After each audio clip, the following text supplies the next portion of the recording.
दोस्तों नमस्कार। भारत का युवा गुस्से में क्यों है? कॉकरोच जनता पार्टी से लेकर एआई तक युवाओं के गुस्से का पूरा सच। जब सिस्टम ने युवाओं को कॉकरोच कहा तो युवाओं ने उसी नाम को आंदोलन बना दिया। सोशल मीडिया पर अचानक एक अजीब नाम ट्रेंड करने लगा, कॉकरोच जनता पार्टी। लोग हंस रहे थे, मीम्स बना रहे थे, लेकिन शायद ये सिर्फ मजाक नहीं था। ये उस गुस्से की आवाज थी जो भारत का युवा सालों से अपने अंदर दबाकर बैठा है। एक ऐसा युवा जिसके पास डिग्री है, स्किल्स है, सपने हैं, लेकिन नौकरी नहीं। और अब सवाल सिर्फ बेरोजगारी का नहीं रहा, सवाल भरोसे का है, सवाल भविष्य का है, सवाल इस बात का है कि आखिर भारत का युवा इतना गुस्से में क्यों है। ये कहानी शुरू हुई एक कंट्रोवर्शियल बयान से। सोशल मीडिया पर खबर वायरल हुई कि एक जज ने बेरोजगार युवाओं के लिए कॉकरोच शब्द का इस्तेमाल किया। बस यहीं से इंटरनेट पर गुस्से की आग फैलने लगी। लोगों ने मीम्स बनाए, रील्स बनाई, हैशटैग ट्रेंड होने लगे। लेकिन फिर इस गुस्से को एक नया चेहरा मिला। अवजीत दिपके नाम के युवक ने इस मीम को मूवमेंट में बदल दिया। उसने बना दी कॉकरोच जनता पार्टी। शुरुआत में लोगों को लगा ये बस मजाक है, लेकिन कुछ ही दिनों में इंस्टाग्राम पेज पर लाखों व्यूज आने लगे। हजारों लोग गूगल फॉर्म से जुड़ने लगे और ये ट्रेंड सोशल मीडिया पर तेजी से वायरल हो गया। कुछ लोगों ने इसे इंटरनेट कॉमेडी कहा, लेकिन कई युवाओं ने इसमें अपना दर्द देखा, क्योंकि जब मेहनत करने वाले युवा खुद को इंसल्टेड महसूस करते हैं तो मीम भी आंदोलन बन जाते हैं। भारत दुनिया का सबसे युवा देश कहलाता है। हर साल लाखों छात्र engineering, MBA, graduation, competitive exams सब कुछ करते हैं। पेरेंट्स कहते हैं बस बेटा पढ़ लो, जिंदगी बन जाएगी। लेकिन रियलिटी क्या है? कई ग्रेजुएट्स 15-20 हजार की जॉब के लिए भटक रहे हैं। कई स्टूडेंट सालों तक सरकारी एग्जाम की तैयारी करते रहते हैं और कई उम्र निकल जाने के बाद भी वेटिंग लिस्ट में खड़े रहते हैं। सबसे खतरनाक चीज क्या है पता है? धीरे धीरे युवा मेहनत पर भरोसा खोने लगता है। एग्जाम लीक ने उम्मीद तोड़ दी।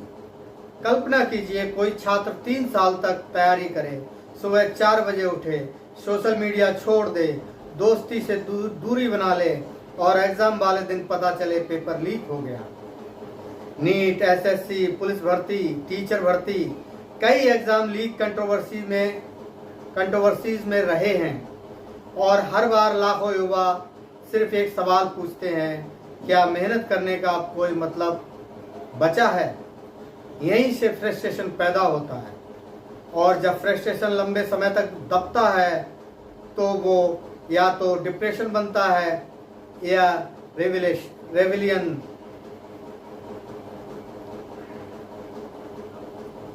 जैन जी अब मीम्स से लड़ रही है।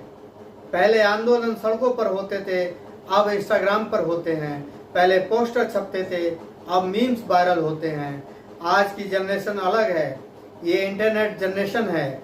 ये अपनी बात प्रोटेस्ट से कम वायरल कंटेंट से ज्यादा कहती है। एक रील, एक मीम, एक हैशटैग पूरे देश में डिस्कशन शुरू कर सकता है। कॉकरोच जनता पार्टी इसका सबसे बड़ा एग्जाम्पल बन गई, क्योंकि इस ट्रेंड में ह्यूमर भी था, एंगर भी था और फ्रस्ट्रेशन भी।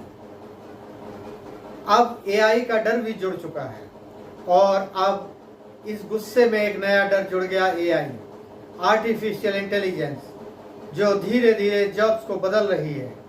Content writing, graphic design, customer support, coding, editing, कई फील्ड्स में लोग डरने लगे हैं कि कल हमारी जरूरत भी रहेगी या नहीं। यानी एक तरफ नौकरी नहीं, दूसरी तरफ एआई का डर। ऐसे में युवा सोचता है इतनी मेहनत करके भी फ्यूचर सिक्योर नहीं है, तो आखिर जाए कहाँ? सबसे बड़ा संकट भरोसा टूटना, लेकिन शायद सबसे बड़ा संकट बेरोजगारी नहीं है, सबसे बड़ा संकट है भरोसा टूटना। जब युवा को लगे कि मेहनत का फल नहीं मिलेगा, जब उसे लगे कि सिस्टम फेयर नहीं है, जब उसे लगे कि उसकी आवाज़ कोई सुन नहीं रहा, तब गुस्सा पैदा होता है। और वही गुस्सा आज इंटरनेट पर दिखाई दे रहा है। शायद असली सवाल कॉकरोच पार्टी नहीं है। असल सवाल ये है कि क्या भारत का युवा खुद को सुना हुआ महसूस करता है? क्योंकि जब मेहनत करने वाला युवा मजाक बन जाए तो मीम्स भी आंदोलन बन जाते हैं। और अगर आने वाले समय में नौकरी, उम्मीद और भरोसा तीनों कम होते गए तो इंटरनेट का ये गुस्सा एक दिन हकीकत में भी बदल सकता है। अगर आपको ये पसंद आई विश्लेषण तो सब्सक्राइब जरूर करें, लाइक करें। धन्यवाद।